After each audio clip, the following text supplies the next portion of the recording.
Hey, what's up, everybody? Today we're going to talk about the trade that went down today for Brandin Cooks. This is serious. Cap mode like a motherfucker. Boom!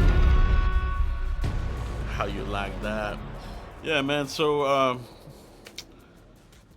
good news, man. This is good news. The Cowboys made a move. I covered this yesterday with my source, with the agent. Like I said, that I trusted. He came through, man. I gotta give him all the credit. Came through. Just very good news. I knew the Cowboys were going to make a move. It was just a question of getting the numbers there lowered. Last year the Cowboys wanted Brandin Cooks, but the asking price was a lot higher than what it is right now. Cowboys come out of this with a good deal. They're trading a fifth and a sixth. So I tweeted this earlier. The Cowboys. I like this idea now of flipping those fifth round picks for vets at a reasonable rates, right?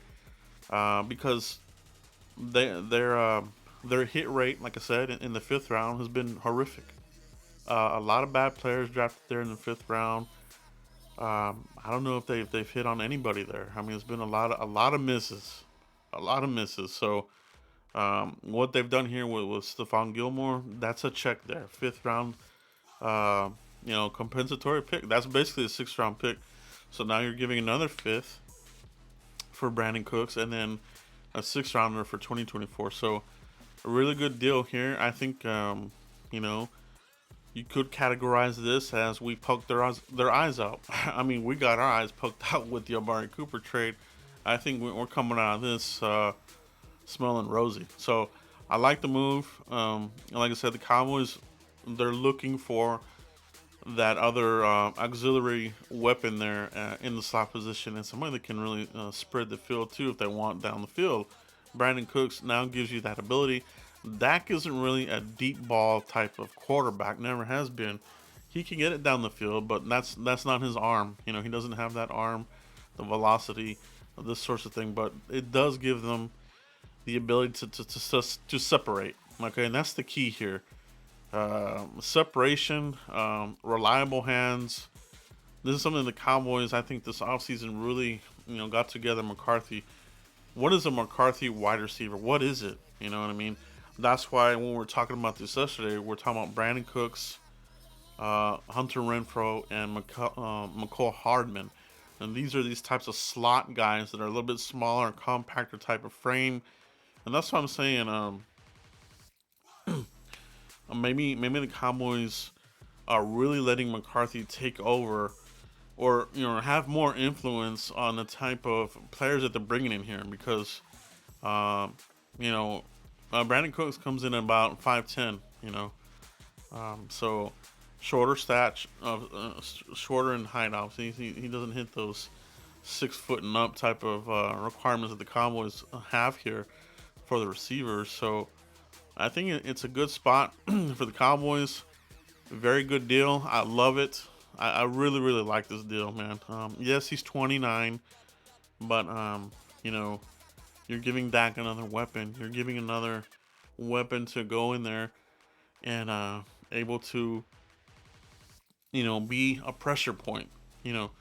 Cowboys last year, how many players on offense would you consider pressure point players where this player's going to put a lot of pressure on the defense, a lot of pressure on the linebackers in the slot, separation. How many of these pressure guys do we have? CeeDee Lamb was one of them, and Tony Pollard. Outside of that, you have some good players that are good complementary players, but none of those pressure point type of players. Brandin Cooks in this offense with Mike McCarthy will be a pressure point type of player. You know what I mean? Still very productive. 29 years old. So I like the pick there. Now, what it does towards the draft now, it really opens up, the Cowboys to be very, very flexible now, because you got your corner, right? Gilmore, we're not doing the experiment with Calvin Joseph and these other guys. It's now Gilmore. Wide receiver, we're not doing the wide receiver by committing so much. I mean, we're still kind of borderline because right now, in my eyes, it's CeeDee Lamb, Brandin Cooks, and it should be Michael Gallup in year 2 of his recovery. Should be, good to go. But Michael Gallup has been kind of one of these players that's been kind of, I wouldn't say injury prone, but he's a guy that tends to get nicked up. He's always dealing with something, an ankle, something, a calf pull or some kind of bullshit. So um, I'm looking to add another receiver. They traded for Cooks. I mentioned the Cowboys could still look for somebody here in free agency. So depending on how the market looks, they could definitely add another one there. If not, it's going to be the NFL draft. And if it's the NFL draft, they really could open up the door now. Now it could be, if Mike McCarthy does have more influence in here, maybe he could go for a smaller receiver. You know what I mean? So yeah, maybe that is maybe it's open now for that. Previously, definitely didn't think this was the case, but now going after Brandin Cooks really shows that there's a Mike McCarthy influence there. In 2014, the Green Bay Packers, they had interest in Brandin Cooks, so McCarthy knows the player very well.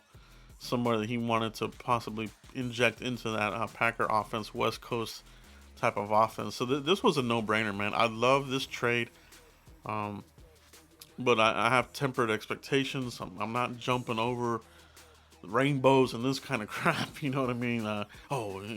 You're gonna see it. Oh, he's an elite receiver. Elite is thrown around way too much. Elite is your top 1% of players. Okay, and that is left for, your very upper echelon players. That is elite. Elite is used way too much around here by creators, bloggers, written or video. Elite guys is the top 1%. Okay, it's not even the top 5 or 10. It's the top 1%. That is elite. Okay, so he's a very, very good receiver. No doubt about that. And he's definitely going to open up the door for the offense.